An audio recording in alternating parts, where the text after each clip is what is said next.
اعوذ باللہ من الشیطان الرجیم، بسم اللہ الرحمن الرحیم۔ سورہ نساء آیت نمبر 3 کے ساتھ حاضر ہیں۔ رب اشرح لی صدری ویسر لی امری واحلل عقدۃ من لسانی یفقہوا قولی۔ سورۃ النساء آیت نمبر 3 میں اللہ تبارک و تعالیٰ ارشاد فرماتا ہے وَإِنْ خِفْتُمْ أَلَّا تُقْسِطُوا فِي الْيَتَامَى۔ دوبارہ اللہ تعالیٰ تاکیداً جو ہے وہ یتیم کے بارے میں ذکر فرما رہے ہیں کہ یتیم، کیونکہ پچھلی آیات میں بھی آیت نمبر 2 میں بھی ہم نے یتیموں اور عورتوں کے بارے میں پڑھا تھا، اور آیت نمبر 1 اور 2 میں، اور اب آیت نمبر 3 میں بھی اللہ تبارک و تعالیٰ عورتوں اور یتیموں کے ہی بارے میں بات فرما رہے ہیں۔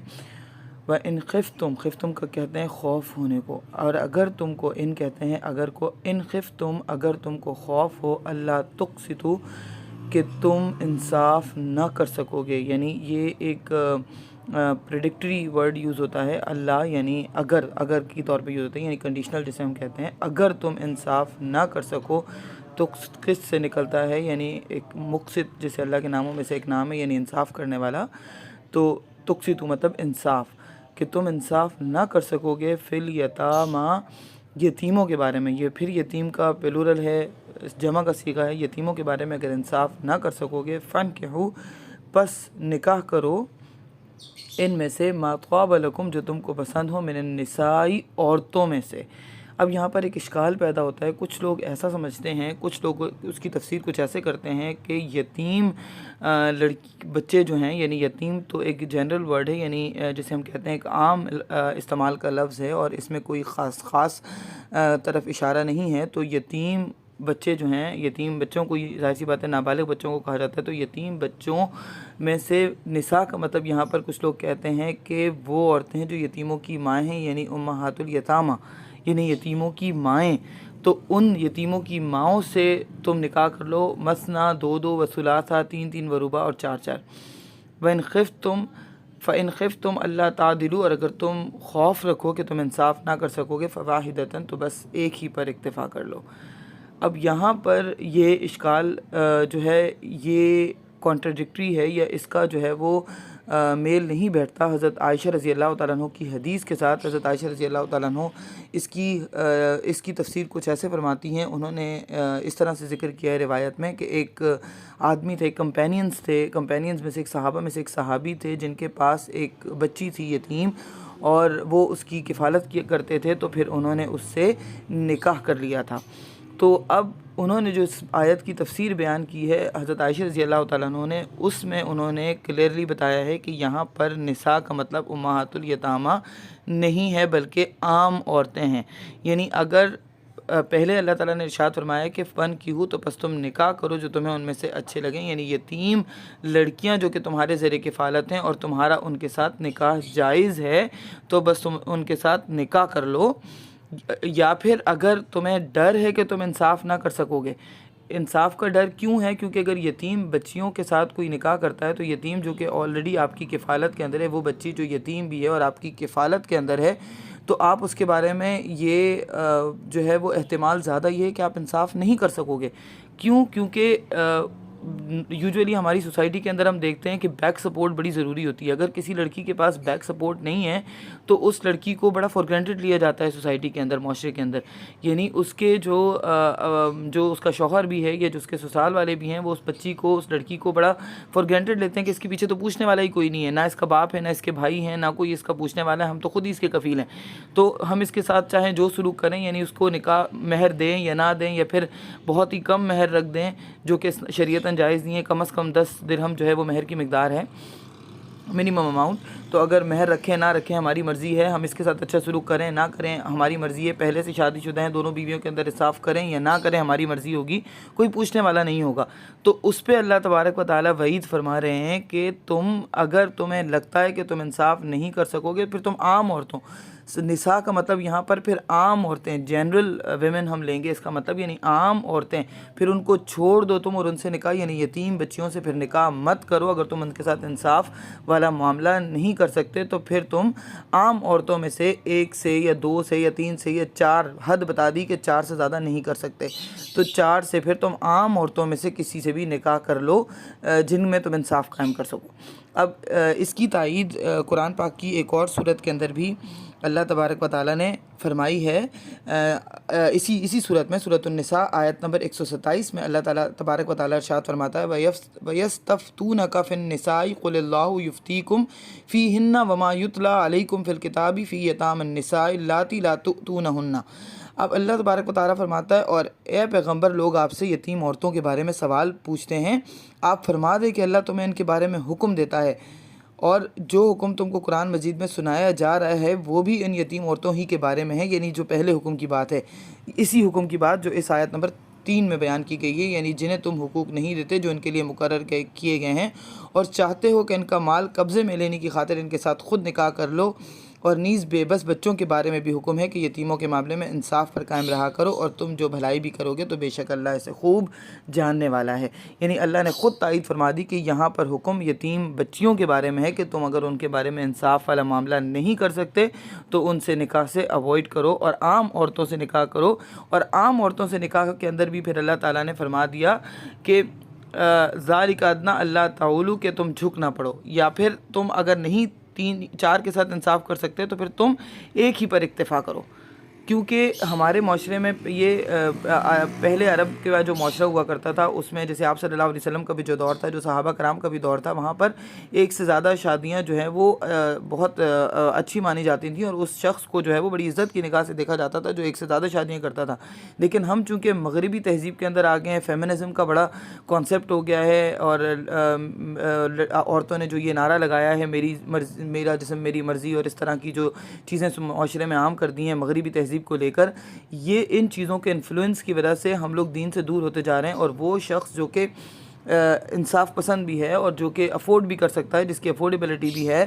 وہ بھی دوسری شادی کی طرف نہیں جاتا اپنی بیوی کے ڈر سے، کیونکہ بیویاں اس کو اجازت نہیں دیتی ہیں، جبکہ اسلام کے اندر معاشرے کے اندر ایسا جائز ہے۔ یہاں پر یتیم عورتوں کے بارے میں اگر حکم ہوتا تو پھر تو صرف یتیم بچوں کی ماؤں کے ساتھ یعنی بیوہ عورتوں کے ساتھ نکاح کرنے کی حکم ہوتا ہے، لیکن اللہ تعالیٰ نے اوپن پرمیشن دی ہے کہ آپ کسی بھی عورت سے جو آپ کو اچھی لگے آپ اس سے نکاح کر سکتے ہیں۔ تو اس کے لیے جو ہے وہ اچھی لگنے کا مطلب یہ کہ ایک اور جگہ سورۃ الاحزاب میں بھی اللہ تعالیٰ نے وَلَوْ أَعْجَبَكُمْ حُسْنُهُنَّ کا ورڈ استعمال کیا ہے۔ اس میں کوئی برائی نہیں ہے کہ اگر آپ کو کسی کا حسن متاثر کرتا ہے اور آپ اس سے شادی کرنا چاہتے ہیں، یا اس کا کردار متاثر کرتا ہے، یا اس کا جو ہے وہ فہم اور فراست متاثر کرتی ہے، تو آپ کسی بھی چیز کو نقطہ بنا کر، اور آپ کو اگر جو بھی چیز متاثر کر رہی ہے کسی عورت کی، تو آپ ضرور اس سے شادی کر سکتے ہیں۔ اس میں کوئی عمر کی قید نہیں ہے، اس میں کوئی طبقات کی قید نہیں ہے، اس میں صرف اور صرف مذہب کی قید ہے کہ وہ عورت مسلمان ہو، جس سے سورۃ الاحزاب میں آیا ہے کہ مومن باندی جو ہے وہ مشرکہ عورت سے بہتر ہے۔ تو یہاں پر بس اس چیز کا خیال رکھنا ضروری ہے۔ اس کے علاوہ ہمارے ہاں مرد جو ہیں وہ سمجھتے ہیں کہ 4 شادیاں فرض ہیں، تو فرض نہیں ہیں، جائز ہیں، آپ کریں، اور یہ اللہ تعالیٰ کے نزدیک پسندیدہ عمل ہے اگر آپ معاشرے کے اندر بگاڑ نہ پیدا کرنے کی وجہ سے ایسا کر رہے ہیں، کیونکہ اللہ تعالیٰ نے مرد کو ایسا بنایا ہے کہ اگر اس کا میلان ایک عورت کی طرف زیادہ نہیں ہے، یا وہ جو عورت اس کے نکاح میں آلریڈی ہے وہ اس کی طرف اس کا جھکاؤ کم ہو گیا ہے، یا وہ اس سے زیادہ اپنے اندر اس کے لیے فیلنگز نہیں ڈیولپ کر پا رہا، تو اس کے لیے اجازت ہے کہ بجائے اس کے کہ وہ گناہ کے راستے کی طرف جائے، وہ نکاح کرے، کیونکہ نکاح ایک جائز اور شرعی راستہ ہے جس کو وہ اختیار کر سکتا ہے۔ لیکن انصاف کرنا بہت ضروری ہے، انصاف والا معاملہ بہت ضروری ہے، اسی لیے جو ہے وہ انصاف کی طرف اگر آپ جا سکتے ہیں تبھی آپ کریں ایسا، کیونکہ ذالک ادنی اللہ تعولو، کہ یہ قریب ہے اس کے کہ تم جھک نہ جاؤ۔ یعنی جیسے آپ صلی اللہ علیہ وسلم کی بھی ایک وقت میں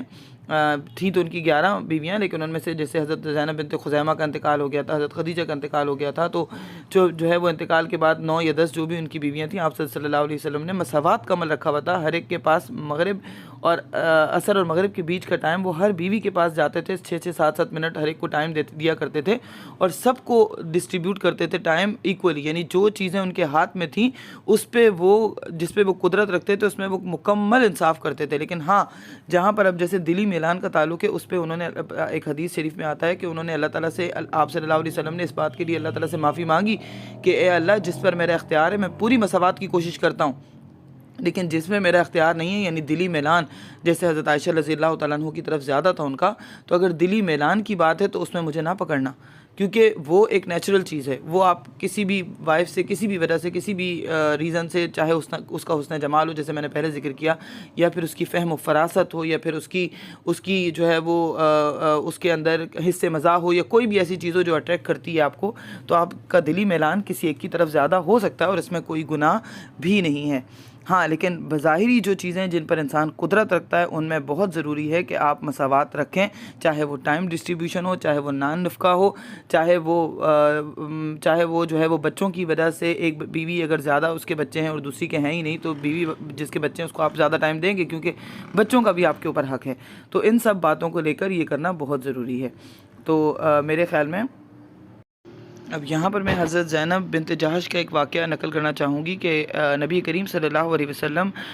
ہر بیوی کے پاس عصر سے مغرب کے درمیان 5 سے 7 منٹ کے لیے جایا کرتے تھے تاکہ ان کی خیر خیریت پوچھ لیں، کیونکہ اگر وہ صرف رات میں ایک دفعہ چکر لگاتے تو پھر تو 8 دن کے بعد ایک بیوی کی باری آتی. تو اس میں جب وہ جاتے تھے روزانہ ہر ایک کا حال احوال پوچھنے کے لیے، تو حضرت زینب بنت جہش نے ایک دن ان کو شہد پیش کیا. تو آپ صلی اللہ علیہ وسلم کو شہد پسند تھا، انہوں نے وہ نوش فرمایا، اور اس کے بعد وہ ان کو تھوڑی اس میں دیر ہو گئی. پھر وہ جو ہے وہ آگے دوسری بیویوں کے پاس چلے گئے. اسی طرح دوسرے دن بھی سیم یہی ہوا، حضرت زینب بنت جہش نے ان کو شہد پیش کیا اور پھر وہ لیٹ ہو گئے. اس سے بیویوں میں کھلبلی مچ گئی، تھوڑا ان کے اندر آپس میں تشویش پیدا ہوئی، خاص طور پر حضرت عائشہ اور حضرت حفصہ. تو وہ کیونکہ ظاہر سی بات ہے ان کے اندر یہ چیز تھی کہ حضرت عمر کی بیٹی اور حضرت ابو بکر کی بیٹی، اور ایک نیچرلی ایک چیز آ جاتی ہے آپ کے اندر، تو وہ ظاہر سی بات ہے وہ بھی خواتین تھیں، عورتیں تھیں، اللہ تعالیٰ نے ان کو عورت بنایا تھا، تو ان کی اندر یہ چیز تھی کہ انہیں تشویش لاحق ہوئی کہ ایسا کیوں ہوا کہ آپ صلی اللہ علیہ وسلم حضرت زینب بنت جہش کو آج کل زیادہ ٹائم دے رہے ہیں. اس پر آپ صلی اللہ علیہ وسلم نے فرمایا کہ آئندہ میں مطلب اگر وہ مجھے شہد بھی دے گی تو میں یہ شہد نہیں کھاؤں گا، حدیث کا مفہوم ہے، اور میں جو ہے وہ مساوات کو برقرار رکھوں گا، ٹائم میں ایکویلٹی ضرور رکھوں گا. اس پر اللہ تبارک و تعالیٰ نے ورسز نازل فرمائیں سورۃ التحریم کے اندر کہ آپ اس چیز کو اپنے اوپر حرام کیوں کرتے ہیں جو اللہ نے حلال کی، یعنی شہد اپنی بیویوں کی رضامندی کی وجہ سے. کیا تو یہ ورسز اس وجہ سے نازل ہیں کہ اگر آپ اس طرح کی کسی ریزنز کی وجہ سے لیٹ ہو جاتے ہیں، ایک بیوی کے کو زیادہ ٹائم دے دیتے ہیں، تو اس میں کوئی مذائقہ نہیں ہے. تو میرا خیال ہے کہ یہ ورسز کلیئر ہیں ان حضرات کے لیے، خاص طور پر جو کہ دوسری شادی کرنا چاہتے ہیں. تو ان کو یہ ضرور سننا چاہیے کہ اگر آپ دوسری، تیسری یا چوتھی شادی کرنا چاہتے ہیں آپ ضرور کیجئے اگر آپ کے پاس افورڈیبلٹی ہے، لیکن مساوات بہت ضروری ہے. اور ہماری عورتوں کے لیے بھی، ہماری بہنوں کے لیے بھی ایک بہت بڑا میسج ہے اس میں کہ اگر آپ کا شوہر جو ہے وہ انصاف پسند انسان ہے اور اس کے پاس جو ہے وہ افورڈیبلٹی ہے، وسائل ہیں، تو اس کو دوسری شادی کرنے دیجیے تاکہ معاشرے کے اندر سے بگاڑ ختم ہو. آئی ہوپ کہ آپ لوگوں کو سمجھ میں آئی ہوگی یہ ٹرانسلیشن اور ایکسپلینیشن. جزاک اللہ خیر فار لسننگ.